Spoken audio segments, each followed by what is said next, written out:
Exam का pressure? मैं हूं ना। अभी सब्सक्राइब करो हमारे new channel the Gaurav Jain clips. तो चलिए आज उन सभी चीजों के बारे में बात करेंगे, पर क्वेश्चन शुरू करने से पहले कुछ बातें हैं जो मैं आपको एक जड़ी बूटी की तरह देने वाला हूं। चलिए देखो, अपन ने क्या क्या देखा। अपन ने सबसे पहले देखा कि चेंज इन पीएसआर की वजह से गेनिंग एंड सेक्रीफाइसिंग रेशियो निकलता है, जिसके हिसाब से हमें गुडविल का एडजस्टमेंट करना होता है, जिसकी एंट्री होती है गेनिंग टू सेक्रीफाइसिंग। इसके बाद आपने और मैंने मिलकर समझा अक्यूमुलेटेड प्रॉफिट एंड लॉस की कहानी, जिसके अंदर general reserve, workman compensation reserve और इन्वेस्टमेंट फ्लक्चुएशन रिजर्व को अपन ने देखा। एट लास्ट हम लोगों ने रिवैल्यूएशन अकाउंट की कहानी समझी कि ये क्यों बनता है, कैसे बनता है। अभी तक हम जो कर रहे हैं ना, वो टुकड़े टुकड़े टुकड़े कर रहे हैं। इन सबको एक साथ जब करते हैं तो बनता है कंप्लीट क्वेश्चन, जो कि आपको कुछ इस प्रकार से दिख रहा होगा। देखो मैंने जगह बचाई है, यहां पर एक बैलेंस शीट गिवन होगी, आपको कई सारे एडजस्टमेंट गिवन होंगे, एंड एट लास्ट आपको बनाने को बोला जाएगा partners capital account, revaluation account and at last balance sheet. ये तीन चीजें आपको बनाने को पूछी जाएंगी। अब जब भी आपको इस प्रकार का क्वेश्चन मिलता है तो आपको क्वेश्चन शुरू करने से पहले कुछ बातों का ध्यान रखना है। पॉइंट नंबर 1, अगर हमें 3 अकाउंट बनाने हैं तो हम कोशिश करेंगे कि ये तीनों के तीनों अकाउंट हम एक साथ बनाएंगे। ज्यादातर लोग गलती क्या करते हैं कि भैया पहले बना लिया रिवैल्यूएशन अकाउंट, उसके बाद बनाएंगे पार्टनर्स कैपिटल और उसके बाद करेंगे बैलेंस शीट।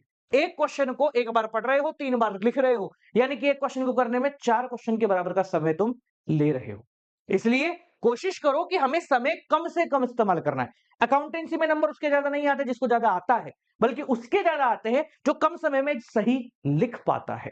तो आपको कम समय में जल्दी लिखने का काम करना है। तो सबसे पहली चीज जो हमें ध्यान रखनी है वो क्या है, यहां से मिटा के इस पे लिख रहा हूं। पहली चीज, सारे अकाउंट एक साथ बनेंगे, ठीक है।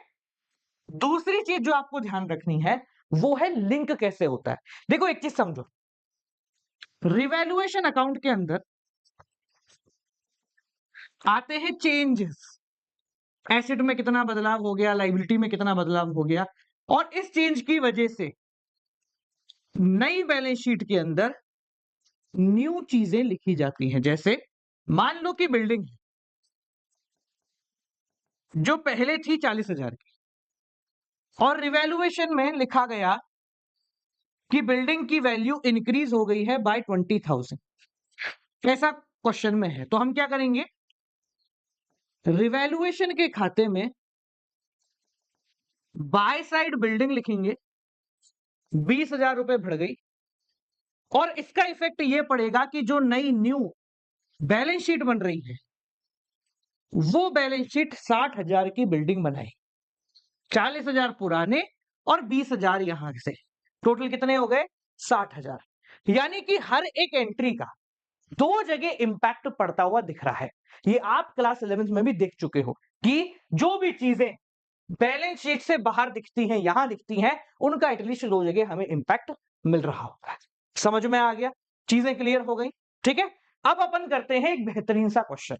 अब देखो, इस प्रकार के क्वेश्चन को करने की कला होती है, उस कला को यूज में लेके अपन करते हैं। तुम सबके पास घड़ी है, एक टाइमर फिक्स कर, जितना समय अभी मुझे इस क्वेश्चन को करने में लगेगा उसमें से 10 से 12 मिनट कम कर देना। नहीं, मुझे भी टाइम ज्यादा लगेगा। क्यों लगेगा, क्योंकि मैं आपको समझा रहा हूं। तो जितना भी लगे उस 10 से 12 मिनट कम कर लेना, वो होगा एक ideal time of solving a question. मैं तो आपको एक एक चीज समझा रहा हूं, धीरे धीरे बताते हुए चलूंगा, पर जब आप करेंगे उसमें 12 मिनट कम कर दे, ठीक है। चलिए शुरू करते हैं। तो इस चैप्टर के क्वेश्चन को करने का आइडियल टाइम मेरे हिसाब से होना चाहिए 10 मिनट, इससे ज्यादा नहीं होना चाहिए, ठीक है। यानी कि अगर मैं आपको समझा रहा हूं तो शायद 20 मिनट मुझे लग जाए इसको करने में, बट आपको 10 मिनट लगना चाहिए, ठीक है। चलो, तो जब भी आपको एक ऐसा क्वेश्चन मिलेगा, आपकी अप्रोच क्या रहेगी, हम कोशिश करेंगे कि क्वेश्चन को कम से कम बार रीड करें। क्या बोला मैंने, हम क्वेश्चन को कम से कम बार रीड करें। तो कैसे करना है, सबसे पहले आप क्वेश्चन को पढ़ो एक बार चुपचाप, और इसमें अगर कोई चीज ऐसी आपको दिखती है जो डिस्ट्रीब्यूट होने वाली है, जिस पे कोई एडजस्टमेंट है, जिसकी कोई कैलकुलेशन है, तो उसको हम पहले ही कैलकुलेट कर लेंगे। ये बिफोर है, सबसे पहले। ठीक है, चलिए करते करते समझाता हूं, आप समय शुरू कर दीजिए। X and Y are partner sharing profit and losses in the ratio, कहां गया भाई, 5:3। एक्स और वाई दो पार्टनर हैं जिनका प्रॉफिट शेयरिंग रेशियो है 5:3। ठीक है, अब देखिए क्या है। अब यहां पर हमने बैलेंस शीट देखी। अब इस बैलेंस शीट के अंदर अगर कोई ऐसी चीज है जो डिस्ट्रीब्यूट होनी चाहिए, तो हम उसको टिक करेंगे। देखो, एक्स कैपिटल है, वाई कैपिटल है, ठीक है। जनरल रिजर्व, कोई भी एक्यूमुलेटेड प्रॉफिट होता है, लॉस होता है, तो वो क्या होगा, डिस्ट्रीब्यूट होगा ओल्ड रेशियो में। क्रेडिटर, अभी देखो डिस्ट्रीब्यूट नहीं कर रहा, हमने बस यहां टिक लगा लिया। क्रेडिटर, ठीक है। एम्प्लॉय का प्रोविडेंट फंड, देखो वर्कमैन कंपनसेशन फंड डिस्ट्रीब्यूट होता है, प्रोविडेंट फंड कभी डिस्ट्रीब्यूट नहीं होता। प्रोविडेंट फंड तो एम्प्लॉइज का है, उनको ही देना पड़ेगा, उनकी तनख्वाह का हिस्सा है, आपका कोई हकदार नहीं है उसमें। ठीक है, वर्कमैन कंपनसेशन फंड, इसका भी कुछ ना कुछ तो होता है। इस तरफ आ जाते हैं गुडविल, ये बुक की गुडविल है, ओल्ड रेशियो में डिस्ट्रीब्यूट होगी। Machinery, furniture, debtor, stock, bank, advertisement, suspense, ये भी लॉस की तरह ट्रीट किया जाता है। क्या है ये, लॉस, जो अपन ने पढ़ा था ना, अक्यूमुलेटेड प्रॉफिट एंड लॉस, उसमें जो एक तो प्रॉफिट एंड लॉस था डेबिट साइड का, और एक था एडवर्टाइजमेंट सस्पेंस। तो हमने क्या करा, इसको एक बार देखा और इनमें जो जो चीज बच सकती है उसको यहां पर लिख लिया, इसको टिक नहीं किया। ठीक है, तो हमने देखा 1 2 3 4 चीजें हैं जो बच सकती है। अभी बांटेंगे नहीं, अभी आगे बढ़ते हैं। On that date they decided to share future profit and losses in the ratio 3:5। ये इनका ओल्ड है। न्यू ये बोले कि जनाब हम 3:5 में बांटेंगे, तो बिना समय व्यर्थ किए हम न्यू रेशो से ओल्ड रेशो की मदद से सेक्रीफाइसिंग और गेनिंग निकालते हैं। ये दोनों 8 बराबर है, माइनस कर दिया डायरेक्टली, ये हुआ 2/8 और ये हुआ -2/8। ठीक है, सिंपल बोले तो 1/4 और ये -1/4। ठीक है जी, तो ये क्या हो गया हमारा, ये भाई हो गया y, जो कि है गेनिंग, और ये हो गया हमारा x, जो कि है सेक्रीफाइसिंग। समझ में आ गया, तो x यहां पर सेक्रीफाइस कर रहा है और y यहां पर गेन कर रहा है। ठीक है, आगे बढ़ते हैं। हम क्वेश्चन को जितना ओवरलुक करते हुए चलेंगे ना, उतना फायदा होगा। अभी आप समझोगे कि जैसे जैसे मैं चीजों में बस टिक करके चल रहा हूं, तो नेक्स्ट टाइम जब इस क्वेश्चन को सॉल्व करेंगे तो कितना मजा आएगा, देखते जाओ, बहुत मजा आने वाला है। चलिए आगे समझते हैं। यहां पर पहला एडजस्टमेंट है गुडविल का। तो goodwill is to be valued on the basis of 2-year purchase of average profit of last 3 years। Goodwill की वैल्यू नहीं दी गई है, ये वैल्यूड है, ये बुक है, बुक की गुडविल ओल्ड रेशियो में इस वैल्यूड की मदद से गेनिंग सेक्रीफाइसिंग आता है, अपन ने पढ़ा हुआ है। ठीक है, तो हम यहां पर पहले गुडविल लिखते हैं और इसकी कैलकुलेशन कर लेते हैं। गुडविल कैसे बोला भैया इसने गुडविल की कहानी, 2-year purchase of average profit of last 3 years। 2 year purchase करना है, ये क्या हो रहा भाई, फिर हो रहा है इसको, of average profit of last 3 years। ठीक है, एवरेज प्रॉफिट निकालें, पिछले 3 साल का प्रॉफिट क्वेश्चन में गिवन है आपको, 7,500, 6,500 और 4,000।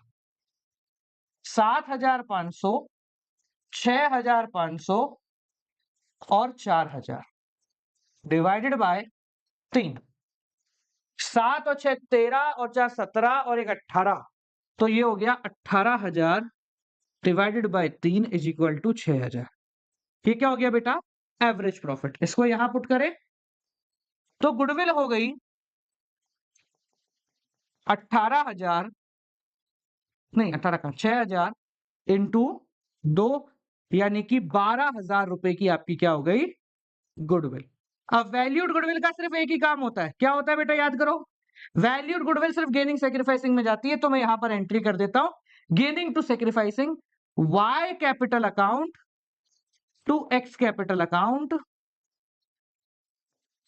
कितना करना है, 12,000 इंटू गेनिंग कितना है 1/4, 3,000। यहां तक किसी को कोई दिक्कत, अपन ने क्या करा, गुडविल को गेनिंग टू सेक्रीफाइसिंग में बांट दिया। ठीक है, अब ये इसमें एक एंट्री है, तो मैंने इसको भी यहां पर टिक कर दिया कि भाई इसकी एंट्री है, वो एंट्री मैं ऑलरेडी कर चुका हूं, ये रही, समय आएगा तो इस्तेमाल करेंगे। Machinery and stock to be revalued at 45,000 and 8,000। अच्छा, मशीनरी और स्टॉक को रीवैल्यू करना है। देखो कितना करना है इस बारे में अपन डिस्कस नहीं करेंगे अभी। मशीनरी लिखो और स्टॉक लिखो, इन दोनों पे बस टिक करके रखो, आगे बाद में देखेंगे। Claim on account of workman compensation, ये भी है क्या भैया? वर्कमैन कंपनसेशन पे भी क्लेम है, तो इस पे एक टिक और लगा लिया कि भाई यहां पर दो चीजों में बदला है। अब पहले तो मुझे ये बताओ, ये पूरा क्वेश्चन अपन ने पढ़ लिया, इस पूरे क्वेश्चन में कोई भी ऐसी चीज है क्या जो हमें समझ में नहीं आई? हमने सब चीजों को एक बार पढ़ लिया और ये देख लिया कि हाँ भाई इसमें कुछ ना कुछ होगा। अभी एडजस्टमेंट कैसे होना है, क्या होना है, वो तो अपन देखेंगे, पर पहले बेसिक क्वेश्चन करने के बाद हमें अब तक कोई दिक्कत नहीं है। तो यहां पर हमारा कॉन्फिडेंस लेवल क्या होगा? बढ़ेगा कि हाँ चलो क्वेश्चन में तो सब चीजें जानी पहचानी है। ठीक है, अब अपन क्वेश्चन करते हैं और अब देखो कितना कम समय में हम इस क्वेश्चन को निपटाते हैं। शुरुआत करते हैं तीनों अकाउंट बना के। हम तीनों अकाउंट एक साथ बनाएंगे, याद रखिएगा। यहां बनाया रिवैल्यूएशन, ठीक है, इसी के नीचे चाहो तो बना दो पार्टनर्स कैपिटल। मैं यहां जगह छोटी कर रहा हूं ताकि बच जाए हमारा समय। ये लीजिए, यहां बना दिया पार्टनर्स कैपिटल। दो पार्टनर हैं तो दो का अकाउंट बनाएंगे। वापस समझा दूंगा कि पार्टनर्स कैपिटल में क्या डेबिट होता है, क्या क्रेडिट होता है, रिवैल्यूएशन में क्या होता है और बाकी सब जगह क्या होता है ना, एक बार देखेंगे। ये बना दी हमने बैलेंस शीट। बैलेंस शीट देखिए, एक बार ध्यान से समझ लीजिए। यहां आता है लाइबिलिटीज, यहां आता है एसेट, ठीक है। रिवैल्यूएशन है, ये डेबिट साइड हो गई, ये क्रेडिट साइड हो गई। Asset minus liability plus, asset plus liability minus. Partners capital है, ठीक है, तो पार्टनर को जब भी फायदा होगा क्रेडिट में लिखा जाएगा और नुकसान होगा डेबिट में लिखा जाएगा। ठीक है, ये खाते भी बन गए। चलिए अब शुरुआत करते हैं। आप बोलोगे सर 5 मिनट तो आपने लगा दिए इधर उधर की ज्ञानबाजी की बातें करने में, है ना, और आप कह रहे हो शुरुआत करते हैं, वैसे कह रहे हो समय व्यर्थ नहीं करते। अरे मैंने लाल, मेरे मुन्ना, हम क्वेश्चन निपटा चुके हैं पूरा। अब तुझे समझ में आएगा कि ये क्वेश्चन 80% तो खत्म हो चुका है, बाकी 20% सिर्फ लिखना है। अब देख क्या स्पीड में करते हैं। चलो शुरुआत करते हैं इस क्वेश्चन को वापस से पढ़ने की, और अब की बार सिर्फ पढ़ेंगे नहीं, करेंगे। चलिए तो शुरुआत करते हैं बैलेंस शीट से। एक्स कैपिटल वाई कैपिटल, अब इसके आगे कोई भी टिक नहीं लगा हुआ, इसका मतलब पूरे क्वेश्चन में एक्स कैपिटल और वाई कैपिटल के ऊपर कोई टेढ़ा मेढ़ा ऊपर नीचे का एडजस्टमेंट नहीं है। तो क्या करना है, जब कोई एडजस्टमेंट नहीं है तो ये जहां थी इसको वहीं रहने देते हैं और बैलेंस शीट में लिखेंगे बाय बैलेंस बीडी। बीडी मतलब ब्रॉट डाउन, लेकर आए। कितना बैलेंस है? एक्स का है 52 और वाई का है 54। ये है 52,000, इसको बहुत बड़ा बड़ा लिखिएगा ताकि आपको समझ में आए। ये है 54,000, ठीक है, हमने डायरेक्टली पोस्ट करा। आगे बढ़ते हैं, आगे लिखा है जनरल रिजर्व और देखिए इसके पास एक छोटा सा टिक लगा हुआ है, इसका मतलब है कि इस पे एक एडजस्टमेंट है। जनरल रिजर्व का एडजस्टमेंट क्या होता है? सब ओल्ड रेशो में डिस्ट्रीब्यूट होता है। ओल्ड रेशो है 5:3, तो जनरल रिजर्व ओल्ड रेशो में बटेगा। यहां एंट्री क्या होती है बेटा? जनरल एंट्री होती है XY2, नहीं सॉरी उल्टा लिख दिया, जनरल रिजर्व टू X2Y। ध्यान से समझना इसको, हम इसको यहां पोस्ट करना सीखेंगे। अब तक आपने जनरल एंट्री सीखी है, अब इस एंट्री को डायरेक्ट पोस्ट करो, डरना नहीं है, अपन आगे बढ़ रहे हैं हम। चलिए तो 4,800 है, 5:3 में बांटना है। कैसे बांटेंगे एक्स को? 4,800 इंटू 5/8, 6 8 जा 48, तो ये हो गया 3,000, 8 दिया 24, नहीं क्या हो गया 6 5 30, 3,000 और 6 दिया 18, 1,800 रुपए। कितना हो गया? ये 3,000 हो गया और ये 1,800 रुपए हो गया। अब समझिए, जब इसको हम पोस्ट करेंगे तो कैसे पोस्ट करना है? बहुत आसान है। देखो पार्टनरों को क्या हो रहा है? पार्टनर क्रेडिट हो रहे हैं, तो पार्टनर के खाते में क्रेडिट जो जैसा हो रहा है वही आएगा। जनरल रिजर्व टू X2Y, तो पार्टनरों के खाते में क्रेडिट हो रहा है, क्या? जनरल रिजर्व की वजह से। तो पार्टनरों का खाता, इसमें क्रेडिट होना है किस नाम से? जनरल रिजर्व के नाम से। कितना? 3,000 और 1,800। समझ गए? वापस समझ लीजिए, हम ये एंट्री करते हैं, इसमें एक्स और वाई क्रेडिट हो रहे हैं, यानी एक्स और वाई के खाते में, ये एक्स का खाता ये रहा, ये वाई का खाता ये रहा, एक्स और वाई के खाते में क्रेडिट साइड लिखना है। क्या लिखना है? जनरल रिजर्व, यानी इन दोनों को क्रेडिट होना पड़ा जनरल रिजर्व की वजह से। समझ गए? ऐसे ही बढ़ता है, लॉस होता है तो उधर बढ़ जाता है। ठीक है जी, चलिए आगे बढ़ते हैं। इसके बाद है क्रेडिटर, कोई टिक नहीं है। एम्प्लॉय प्रोविडेंट फंड, कोई टिक नहीं है, मतलब ये जहां है वहीं छोड़ दीजिए। तो यहां लिखा क्रेडिटर एम्प्लॉय प्रोविडेंट फंड कितना था, 5,000 और 1,000 है मेरे हिसाब से, हाँ जी बिल्कुल 5,000 और 1,000। आप देख रहे होंगे मैं अमाउंट को बहुत बड़ा बड़ा लिख रहा हूं ताकि गलती ना हो, ठीक है ना। चलिए आगे देखें, लास्ट इसमें बचता है वर्कमैन कंपनसेशन रिजर्व। अब देखिए वैसे तो ये बट जाएगा, वैसे तो बट जाना चाहिए, पर इस पे एक टिक और है, 2 टिक लगे हैं, मतलब बटना चाहिए था पर नहीं बटेगा।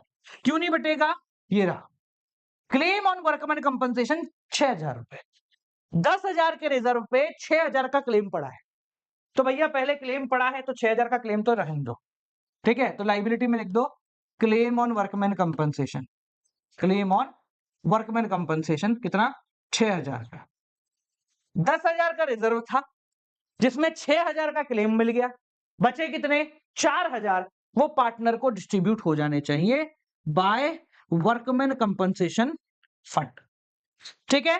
कितने रेशो में, 5:3 बटे ओल्ड, सब कुछ ओल्ड में बटेगा। गेनिंग सेक्रीफाइसिंग में सिर्फ गुडविल जाती है वैल्यूड वाली, और कुछ नहीं जाता बेटा। एंट्री वही होगी इसलिए इधर लिखा है, ठीक है। देखो एक्स और वाई 4,000 इंटू 5/3 5/8, और ये हो गया 4,000 इंटू 3/8, 8 5 जा 25, ठीक है, और 5 5 या 15 1500, ये बटा 2,500 और ये बटा 1,500 रुपए, ठीक है जी। जो क्लेम है वो बट गया, बाकी बचा हुआ इधर आके रुक गया, ठीक है। चलिए अगला आगे बढ़ते हैं, यहां वाला पूरा पोर्शन हो गया। अब समझिए यहां वाला हमने जैसे ही खत्म करा, मैं इस क्वेश्चन को यहां से काट सकता हूं, मैं गारंटी हूं कि मुझे अब इसमें कुछ नहीं करना, क्योंकि मैंने सारे खाते एक साथ बनाए हैं, बैलेंस शीट बना दी, साथ साथ में आपका पार्टनर्स कैपिटल बना दिया और इवैल्यूएशन बना दिया, तो मेरे ये तरफ पूरी खत्म हो गई। अब बची बस ये तरफ, शुरुआत करते हैं। सबसे पहले गुडविल 8,000, तो गुडविल है, बुक की गुडविल ओल्ड रेशियो में बढ़ जाती है, एंट्री होती है XY टू गुडविल, यानी कि एक्स और वाई जो है वो डेबिट किया गया है, किस वजह से, गुडविल की वजह से, तो एक्स और वाई डेबिट किया गया है टू गुडविल की वजह से, कितना ओल्ड रेशियो में 5,000 और 3,000, ठीक है। आगे देखिए, आगे क्या है, मशीनरी, मशीनरी पे लगा है टिक, यानी कि है भैया कोई एडजस्टमेंट, यहां जाइए, machinery and stock to be revalued at 45, machinery पहले थी 38 की, अब हो गई है 45 की, पहले थी 38 की, अब हो गई है 45 की, 7,000 रुपए बढ़ गए, रिवैल्यूएशन तेरा काम आ गया, बाय मशीनरी 7,000 रुपए बढ़ गए, और नई कीमत मशीनरी की हो चुकी है 45,000, पहले 38 थी, 7,000 बढ़े, हो गई 45, देखो 38 थी, 7,000 बढ़े, हो गई नई 45, ठीक है। फर्नीचर कोई टिक नहीं है, डेटर कोई टिक नहीं है, मतलब एज इट इज लिखे जाएंगे, डेटर फर्नीचर, ठीक है, 15,000 और 33,000, इतना ही है मेरे हिसाब से, है ना, ठीक है। उसके बाद है स्टॉक, इस पे भी टिक लगा हुआ है, देखिए क्या टिक है, stock is to be revalued at 8,000, पहले स्टॉक था 7,000 का, अब हो गया है 8,000 का, ठीक है जी, अच्छी बात है। तो यहां लिखा बाय स्टॉक 7 से 8 हो गया, 1,000 बढ़ गया, और स्टॉक की नई कीमत कितनी आ गई, 8,000 रुपए, ठीक है जी। आगे बढ़िए, अगला है बैंक, अब बैंक में तो कुछ भी नहीं है, 25,000 रुपए कोई टिके नहीं है, तो यहां लिखा बैंक और यहां लिखा 25,000 रुपए, लास्ट एडवर्टाइजमेंट सस्पेंस टिक लगा हुआ है, लॉस है, ओल्ड रेशियो में बट जाएगा, ठीक है जी। देखो यहां लिखा to advertisement suspense old ratio में 5:3, 500 300, यहां तक कोई दिक्कत। अच्छा कमाल की बात यह है कि ये करने के बाद मैं इस पूरे को भी हटा सकता हूं, मेरा काम खत्म, ठीक है, ये हो गया पूरा। चलिए अब इधर आते हैं, अब इधर बस एक ही टिक लगा हुआ है, इसका मतलब बाकी जो ये होंगे ये सब पहले निपट गए हैं, कब निपटे, अपन ने ये करते करते निपटा दी, अपने को कुछ और सोचने की जरूरत ही नहीं है, ठीक है, बस ये टिक लगा हुआ है गुडविल का, और भाइयों और बहनों गुडविल की एंट्री, इसकी पोस्टिंग बहुत जरूरी है, ध्यान से समझना। ये गलती करोगे रिटायरमेंट में और डेथ में भी यही गलती करेंगे सब। X capital to Y capital, देखो यहां करेंगे, है ना? नहीं भैया, अरे क्या क्या, सब मिटा दूंगा तो मैं मर जाऊंगा, वापस नहीं बनाया जाएगा। अच्छा, कल तुम्हारे लिए प्लानिंग आ रहा है, मतलब प्लानिंग चैप्टर आ रहा है, चौथा चैप्टर बिजनेस का, ठीक है? तो वो ध्यान से देखना, कल संडे है, कल करना उसको। हाँ, Y capital to X capital, ठीक है? एंट्री कितने से थी? 12 से, नहीं 12 क्यों हो गया? हाँ 12 है, ठीक है, 12 12 नहीं, कितना है? 3, हाँ 12 की तो गुडविल है, वही तो कहूँ 12 कैसे होगा? 3000। ध्यान से समझना हम क्या कर रहे हैं। पॉइंट ये है कि यहाँ एक्स भी है, यहाँ वाई भी है, दोनों के खाते हैं, है ना? तो ध्यान समझो, पहले अपन इसमें पोस्ट कर रहे हैं, इसके खाते में एक्स हमारा क्रेडिट हुआ है, एक्स हमारा क्रेडिट हुआ है, एक्स हमारा क्रेडिट हुआ है, एक्स के खाते में पोस्ट कर रहा हूं मैं, तो एक्स कैपिटल क्रेडिट 3000, एक्स का ये कैपिटल है, 3000 से क्रेडिट क्यों हुआ? क्यों हुआ? किसकी वजह से हुआ? ये हुआ y की वजह से। तो यहां लिखेंगे भैया बाय y कैपिटल, y की वजह से x जो है वो क्रेडिट हो गया 3000। यहां तक समझ में आ गया? y की वजह से x क्रेडिट हो गया 3000। क्लियर हो गया? अब समझो, अब y भी तो यही है, y की वजह से x क्रेडिट हो गया और x की वजह से y डेबिट हो गया, यानी x के पास पैसे पहुंचे और y की जेब में से पैसे निकल गए। समझ लीजिए क्या हो गया ये, अगर आपको समझ में आ गया मजे आ जाएंगे। देखो वापस से हम गुडविल एडजस्टमेंट कर रहे हैं, एंट्री हमारी y capital to x capital, तो y जो है वो डेबिट आया है, y के खाते को डेबिट किया है। क्यों किया है भैया? यानी y में से, देखो इसका मतलब ये है कि y के खाते में से पैसे निकालो, x के खाते में डाल दो। इस एंट्री का मतलब क्या है? y के खाते, y को डेबिट करना है, y के खाते में से पैसे निकालो, x के में डाल दो। तो देखो हमने क्या किया, y के खाते में से पैसे निकले, y डेबिट हुआ मतलब इसमें से निकले और कहां पहुंच गए? x के खाते। समझ गए? ऐसे हमें गुडविल की एंट्री करनी है। सर ऐसा क्यों हुआ, बाकी किसी एंट्री में क्यों नहीं होता? क्योंकि बेटा यहां जो दो अकाउंट इन्वॉल्व थे ना, वो दोनों यहां पे भी इन्वॉल्व है ना? पहले क्या होता था, जैसे जनरल रिजर्व है, general reserve to X to Y, तो यहां पर एक्स और वाई है एक तरफ, दूसरी तरफ है जनरल रिजर्व। इसका तो खाता बना ही नहीं रहे अपन, इसलिए ये दो जगह नहीं करना पड़ा। पर यहां पर एक्स क्रेडिट वाई डेबिट, और दोनों ये है, तो एक्स क्रेडिट हुआ तो एक्स के खाते में क्रेडिट साइड, वाई डेबिट हुआ तो वाई के खाते में डेबिट साइड। ठीक है, नाम उल्टा आ जाएगा, एक्स के खाते में लिख रहे हो तो वाई का, वाई के खाते में लिख रहे हो तो एक्स का। चलिए आगे देखें, ले क्वेश्चन खत्म पूरा।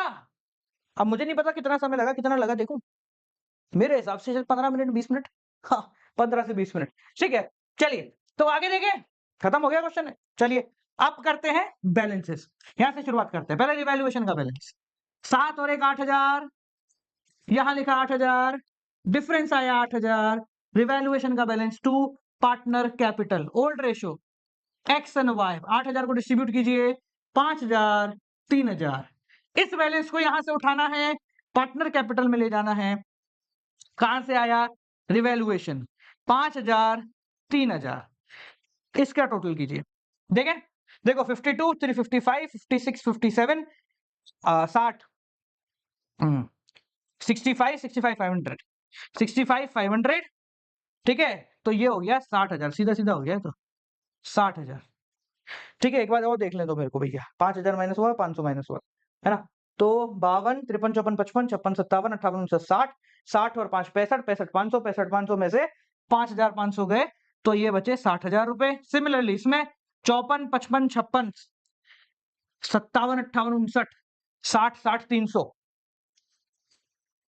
एक और करने दो, 54 55 56 59 59 और ये हुआ 60 60 300, सही है, 60 300, इसमें से माइनस करे 3 और 3 6 6 300, 60,300 में से 6,300 माइनस हुए तो बच गए 53,000 54,000, सॉरी 54,000, है ना? 54,000 यहां लिखा टू बैलेंस सीडी, ये वाला था बीडी, ये वाला हो गया सीडी। इसको उठाइए, बैलेंस शीट में लेके जाइए। अब होमवर्क देते हैं, बैलेंस शीट का टोटल करना पड़ेगा। देखते हैं कितनों का बैलेंस शीट का टोटल बराबर आ रहा है। गलती आ रही है तो कमेंट सेक्शन देख लेना भैया। वैसे तो नहीं आनी चाहिए, कमेंट सेक्शन देख लेना अगर कोई गलती हो तो, क्योंकि हमने समझाने को किया है। वैसे तो सही होगा, अभी तक तो कोई मुझे गलती दिखी नहीं।